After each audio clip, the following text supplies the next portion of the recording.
एक वाक़या तुहानूं सुणाना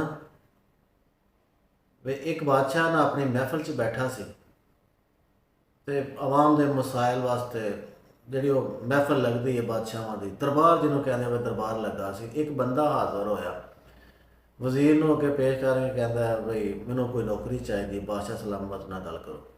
उन्हें दस्सिया बादशाह सलामत कि एक बंदा पढ़िया लिखिया है ते नौकरी मंगदा है। बादशाह आख्या उन्होंने बुलाओ। लिहाजा उन्होंने बुलाया गया। बादशाह पूछे हाँ भाई की काम कर लेना। उन्हें आख्या जो तुसी कहोगे मैं कर लाँगा। पूछया किछया उन्हें आख्या जी मैं फलाना भी मकसद उस वक्त दे विच बड़ा सियाणा ते दना आदमी सी वो लोगों के मसले मसाइल हल करने वाला। अरबी च उन्होंने आंदे ने सियासी जिन्होंं असीं सियासत कहते हैं ना ये अरबी लफज का शायद नाम है। तो जिहड़ा सियाणा तो फहम रखने वाला बंदा ना उन्होंने सियासी कहते। बादशाह आख्या अच्छा तो इस तरह वजीर नूं आंदा भी इन्हूं लै जा ते घोड़ियां वाले अस्तबल च इहदी ड्यूटी ला दे। घोड़ियां मेरे दी ना देखभाल करे कर। वो परेशान होया सियासी बड़ा। उन्हें आख्या भी मैं इन्नी काबल काबल बंदा मैं कोई मैनू मशवरे वास्ते अपने कोल रखदा इन्हें मैनू घोड़ियां दे अस्तबल च ड्यूटी ला छड़ी है। लिहाजा वो नौकरी चाहिदी सी चला गया। हूँ उत्थे घोड़ियां नूं पट्ठे शट्ठे पाए करे जनाब ते उत्थे ही समय करे। कुछ दिनों बाद बादशाह सलामत गए घोड़ियां का ना देखने वास्ते तो फिरदे ते सियासी नज़र आया उन्होंने तो बादशाह ने बुलाया वा सियासी गल सुन। सियासी कहते हाँ जी। बादशाह सलामत कहते भी यह मेरा जाती घोड़ा है बड़ा प्यारा घोड़ा है ये मतलब तेरा की ख्याल है किमें है सारे तू पट्ठे पाना इतने उन्होंने देखभाल करता है। उन्हें आख्या बादशाह सलामत घोड़ा तो चंगा है पर यह नस्ली नहीं जे। बादशाह को गुस्सा भी लगा। उन्हें आख्या भी गल सुन तेनों किवें आख्या भी नस्ली नहीं। उन्हें आख्या जी बस मैं तुम कहा ना कि नस्ली नहीं घोड़ा। बादशाह ने तशवीश हुई इस गल की। उन्हें वज़ीर को आख्या भी जिहदे को घोड़ा लिया पता करो। लिहाजा पता कराया गया जनाब। उन्होंने बंदे आख्या भी वाकई ये घोड़ा नस्ली नहीं। उन्हें आख्या जी जिस टाइम घोड़ी सूई है तो यदी माँ मर गई इस बच्चे की तो असी इनू गां की खुरली से बन दिता तो गां ने दुध पीता है जवान होया तो नाले पट्ठे भी गां के नाल ही खाता रहा। बादशाह बुलाया सियासी ने बोला हाँ सियासी गल सुन भाई तेनों दस कि मैं पता लग गया भी नस्ली नहीं तू कि निशानी वेखी ये। उन्हें आख्या बादशाह सलामत कि जो नस्ली घोड़े होंगे ना या घोड़े होंगे ने जिन्हें घोड़ियां का दुध पीते हैं वो पट्ठे ना खुरली के विचों सिर सुट के नहीं खाते। वो पट्ठे फड़ लेंगे थोड़े जे तो मूँह खड़ा करके ना सामने करके तो पट्ठे खाते हैं। ये गावां तो मझां ना खुरली के विच सिर सुट के जनाब पट्ठे खाई जाता। मैनू इस तो शक पाया भी घोड़ा नस्ली नहीं। बादशाह साहब बड़े खुश होए भी इनू भाई बड़ा तजर्बा इस गल का। उन्हें वज़ीर ने आख्या भी इनू को 2000 भेडां कुकड़ियाँ बकरियाँ तो ये रोटियां दो वधा दो। सियासी फिर परेशान हो गए। बादशाह सलामत चंगा मैनू इनाम दिता है। बादशाह सलामत आख्या अज तो बाद ये ड्यूटी बंदा है सियाना है इनू मेरी मलका के मल चला दो। लो जी सियासी की ड्यूटी मलका के मल चला गई। उत्थे हम ड्यूटी करे करे कुछ दिनों बाद बादशाह सलामत मलका को आए तो सियासी ने पूछते हैं सियासी भी मेरी मलका के बारे तेरा की ख्याल है। सियासी आंदा बादशाह सलामत ये गल ना पूछो तो उसने आख्या नहीं तू दस। उन्हें आख्या भी मैंने आखो तो कुछ ना हो सके तेनों वादा मेरा कुछ नहीं आता तू दस।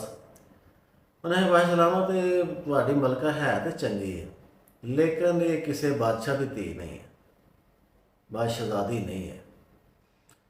उन्हें आख्या देख नहीं। उन्हें आख्या जी देखिए मेरा तजर्बा है तुम पता करा लो अपनी सस को अपने सौरे को। लो जी बादशाह सलामत घोड़े भजाए थे सौरिया के जाके उत्थे कुड़ी की माँ तो प्यो न मिले। मैं हाँ जी सच्ची गल दसनी कि नहीं तो उन्होंने मैं वापस भेज देना ये तुहाडी धी है या नहीं। उन्हें आख्या भी जे हकीकत ये कि वाकई ये साडी सकी धी नहीं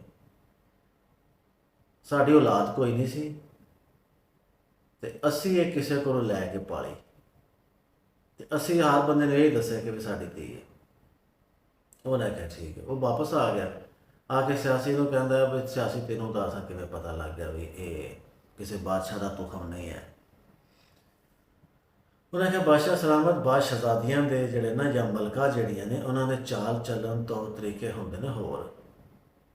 उन्हें आख्या भी ये जनाब जिहड़ा ना नौकरां नाल इहदा बरताओ बिल्कुल एक जाहिल औरत की तरह है।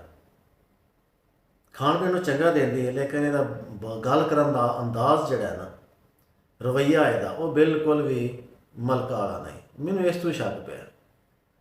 ਉਹਨੇ ਵਜ਼ੀਰ ਨੂੰ ਆਖਿਆ ਵੀ ਇਹਦੀਆਂ ਕੋਈ 10 50 100 ਭੇਡਾਂ ਹੋਰ ਇਹਦੇ ਘਰ ਘੱਲ ਦਿਓ, ਤੇ ਇਹਦੀਆਂ ਰੋਟੀਆਂ ਵੀ 2 ਵਧਾ ਦਿਓ। ਸਿਆਸੀ ਫੇਰ ਪਰੇਸ਼ਾਨ, ਤੇ ਨਾਲੇ ਕਿਹਾ ਵੀ ਹੁਣ ਅੱਜ ਤੋਂ ਬਾਅਦ ਤੇਰੀ ਡਿਊਟੀ ਮੇਰੇ ਮਹੱਲ 'ਚ। ਸਿਆਸੀ ਦੀ ਡਿਊਟੀ ਲਾ ਤੀ ਬਾਦਸ਼ਾਹ ਸਲਾਮਤ ਆਪਣੇ ਮਹੱਲ 'ਚ ਆਪਣੇ ਨਾਲ। ਉਹਨੇ ਆਖਿਆ ਤੂੰ ਮੇਰੇ ਨਾਲ ਰਹੇਗਾ, ਤੂੰ ਬੰਦਾ ਸਿਆਣਾ। ਕਾਫੀ ਸਾਲ ਗੁਜ਼ਰ ਗਏ ਜਾਂ ਕੁਝ ਮਹੀਨੇ ਗੁਜ਼ਰੇ। ਇੱਕ ਦਿਨ ਬਾਦਸ਼ਾਹ ਸਲਾਮਤ ਤੇ ਸਿਆਸੀ ਇਕੱਠੇ ਦੋਵੇਂ ਇਕੱਲੇ ਹੀ ਬੈਠੇ ਸਨ, ਤੇ ਬਾਦਸ਼ਾਹ ਕਹਿੰਦੇ ਸਿਆਸੀ ਵੀ ਮੇਰੇ ਬਾਰੇ 'ਚ ਤੇਰਾ ਕੀ ਖਿਆਲ ਹੈ? ਸਿਆਸੀ ਕਹਿੰਦਾ ਬਾਦਸ਼ਾਹ ਸਲਾਮਤ ਮਾਫੀ ਦਿਓ, ਤੁਸੀਂ ਮੈਨੂੰ ਰੋਜ਼ ਦਿਹਾੜੀ ਨਾਲ ਪਰੇਸ਼ਾਨ ਨਾ ਕਰੋ। ਤਾਂ ਆਖਿਆ ਨਹੀਂ। ਉਹਨੇ ਆਖਿਆ ਜੀ ਗੱਲ ਸੱਚੀ ਪੁੱਛਣੀ ਤੇ ਪਹਿਲੇ ਮੇਰੇ ਨਾਲ ਵਾਅਦਾ ਕਰੋ ਕਿ ਮੇਰੀ ਜਾਨ ਬਖਸ਼ੀ ਜਾਏਗੀ। ਉਹਨੇ ਆਖਿਆ ਜੀ ਠੀਕ ਹੈ। ਸਿਆਸੀ ਕਹਿੰਦਾ ਬਾਦਸ਼ਾਹ ਸਲਾਮਤ ਕਿ ਤੁਸੀਂ ਵੀ ਕਿਸੇ ਬਾਦਸ਼ਾਹ ਦੇ ਤੁਖਮ ਨਹੀਂ ਹੋ, ਤੁਸੀਂ ਵੀ ਮੈਨੂੰ ਕਿਸੇ ਬਾਦਸ਼ਾਹ ਦੇ ਪੁੱਤਰ ਨਹੀਂ ਲੱਗਦੇ। ਸਿਆਸੀ ਨੇ ਕਿਹਾ, ਬਾਦਸ਼ਾਹ ਕਹਿੰਦਾ ਬਈ ਦੇਖ ਲਈ ਜੇ ਗੱਲ ਹੋਈ ਨਾ ਝੂਠੀ, ਤੇ ਮੈਂ ਜਨਾਬ ਨਾ ਆਪਣੇ ਕੌਲ ਤੋਂ ਫਿਰ ਜਾਣਾ, ਤੇਰਾ ਮੈਂ ਸਿਰ ਲਵਾ ਦੇਣਾ, ਤੇ ਜੇ ਸੱਚੀ ਹੋਈ ਤੇ ਤੈਨੂੰ ਮਾਫ ਕੀਤਾ। ਉਹਨੇ ਆਖਿਆ ਜੀ ਠੀਕ ਹੈ, ਪਤਾ ਕਰਾ ਲਓ। ਬਾਦਸ਼ਾਹ ਸਲਾਮਤ ਛੂਟ ਮਾਰੀ ਤੇ ਆਪਣੇ ਮਾਂ ਕੋਲ ਤਲਵਾਰ ਕੱਢ ਲਈ, ਮਾਂ ਦੀ ਧੌਣ 'ਤੇ ਧਰੀ। ਉਹਨੇ ਆਖਿਆ ਵੀ ਅੰਮਾ ਗੱਲ ਇਹ ਗੱਲ ਸੱਚੀ ਦੱਸਣੀ, ਬੜਾ ਮਸਲਾ ਖਰਾਬ ਬਣ ਗਿਆ। ਮੈਂ ਤੁਹਾਡਾ ਪੁੱਤਰ ਹਾਂ, ਆਪਣੇ ਪਿਓ ਦਾ ਪੁੱਤਰ ਹਾਂ, ਤੁਹਾਡਾ ਪੁੱਤਰ ਹਾਂ, ਜਾਂ ਕਿੱਥੋਂ ਨੂੰ ਲਿਆਂਦਾ ਜੇ, ਕੀ ਚੱਕਰ ਹੈ? ਮਾਂ ਬਾਦਸ਼ਾਹ ਸਲਾਮਤ ਦੀ ਕਹਿੰਦੀ ਇਹ ਵੀ ਗੱਲ ਹੈ ਕਿ ਤੂੰ ਛੱਡ ਇਸ ਗੱਲ ਨੂੰ, ਰਹਿਣ ਦੇ। ਉਸ ਆਖਿਆ ਨਹੀਂ, ਗੱਲ ਸਿੱਧੀ ਦੱਸਣੀ।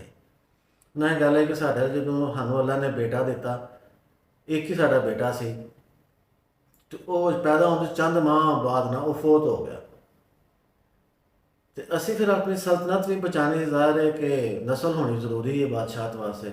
ਸਾਡਾ ਇੱਕ ਆਜੜੀ ਸੀ ਬੜਾ ਪਿਆਰਾ, ਤੇ ਉਹਦੇ ਕੋਲ ਬੇਟਾ ਹੈ ਸੀ 6 ਮਾਹ ਦਾ। ਅਸੀਂ ਉਹ ਮੰਗ ਕੇ ਪਾਲਿਆ, ਤੇ ਅੱਜ ਉਹ ਤੂੰ ਹੈ। ਹਕੀਕਤ ਵਿੱਚ ਤੂੰ ਆਪਣੇ ਪਿਓ ਦਾ ਤੁਹਮ ਨਹੀਂ। ਬਾਦਸ਼ਾਹ ਫਿਰ ਵਾਪਸ ਆਇਆ ਸਿਆਸੀ ਕੋਲ। ਉਹਦਾ ਵੀ ਤੂੰ ਸੱਚਾ ਹੈ, ਲੇਕਿਨ ਇਹ ਦੱਸ ਵੀ ਤੈਨੂੰ ਕਿਵੇਂ ਪਤਾ ਲੱਗ ਗਿਆ? ਉਹਨੇ ਆਖਿਆ ਬਾਦਸ਼ਾਹ ਸਲਾਮਤ ਬਾਦਸ਼ਾਹਾਂ ਦੇ ਤੌਰ ਤਰੀਕੇ ਹੋਰ ਹੁੰਦੇ ਨੇ। ਉਸ ਆਖਿਆ ਉਹ ਕਿਵੇਂ? ਉਹਨੇ ਆਖਿਆ ਜੀ ਮੈਂ ਤੁਹਾਨੂੰ ਘੋੜੇ ਵਾਲੀ ਗੱਲ ਸੁਣਾਈ, ਅਗਰ ਕੋਈ ਬਾਦਸ਼ਾਹ ਦਾ ਪੁੱਤਰ ਹੁੰਦਾ ਤਾਂ ਮੈਨੂੰ ਕੋਈ ਹੀਰੇ, ਕੋਈ ਮੋਤੀ, ਕੋਈ ਸਲਤਨਤ ਤੇ ਕੋਈ ਜ਼ਮੀਨ ਦਾ ਟੁਕੜਾ ਮੇਰੇ ਨਾਲ ਆਉਂਦਾ। ਤੁਸੀਂ ਭੇਡਾਂ ਤੇ ਬੱਕਰੀਆਂ ਤੇ ਰੋਟੀਆਂ ਮੇਰੀਆਂ ਵਧਾ ਦਿੱਤੀਆਂ। ਫਿਰ ਤੁਹਾਨੂੰ ਇੱਕ ਮਸਲਾ ਦੱਸਿਆ ਤੁਹਾਡੇ ਮਲਕਾ ਵਾਲਾ, ਫਿਰ ਵੀ ਤੁਸੀਂ ਭੇਡਾਂ ਤੇ ਬੱਕਰੀਆਂ ਦਿੱਤੀਆਂ। ਤੇ ਮੈਨੂੰ ਇਸ ਤੋਂ ਸ਼ੱਕ ਪਿਆ ਵੀ ਜਿਹੜਾ ਖੁਸ਼ ਹੋ ਕੇ ਭੇਡਾਂ ਤੇ ਬੱਕਰੀਆਂ ਹੀ ਦਿੰਦਾ ਨਾ, ਇਹ ਕਿਸੇ ਬਾਦਸ਼ਾਹ ਦਾ ਤੁਹਮ ਨਹੀਂ, ਇਹ ਕਿਸੇ ਆਜੜੀ ਦਾ ਹੀ ਪੁੱਤਰ ਹੈ। ਮੈਨੂੰ ਪਹਿਲਾਂ ਹੀ ਸ਼ੱਕ ਸੀ ਕਿ ਤੁਸੀਂ ਕਿਸੇ ਆਜੜੀ ਦੇ ਪੁੱਤਰ ਹੋ। ਕਹਾਣੀ ਦਾ ਮਕਸਦ ਇਹ ਵੇ ਕਿ ਕੋਈ ਵੀ ਬੰਦਾ ਆਪਣੇ ਚਿੱਟੇ ਕੱਪੜਿਆਂ ਤੋਂ, ਵੱਡੀਆਂ ਮੁੱਛਾਂ ਤੋਂ, ਖਾਨਦਾਨੀ ਜਾਂ ਚੌਧਰੀ ਨਹੀਂ ਹੁੰਦਾ। ਚੌਧਰੀ ਉਹ ਹੁੰਦਾ ਆਪਣੇ ਕਰਤੂਤਾਂ ਨਾਲ, ਆਪਣੀ ਗੱਲਬਾਤ ਤੋਂ।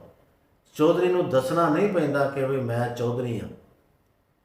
ਅਗਲੇ ਬੰਦੇ ਉਹਦੀ ਗੱਲਬਾਤ, ਉਹਦਾ ਚਾਲ ਚਲਨ, ਉਹਦਾ ਰਹਿਣ ਸਹਿਣ ਵੇਖ ਕੇ ਹਿਸਾਬ ਲਾ ਲੈਂਦੇ ਵੀ ਇਹ ਬੰਦਾ ਚੌਧਰੀ ਹੈ ਕਿ ਆਮ।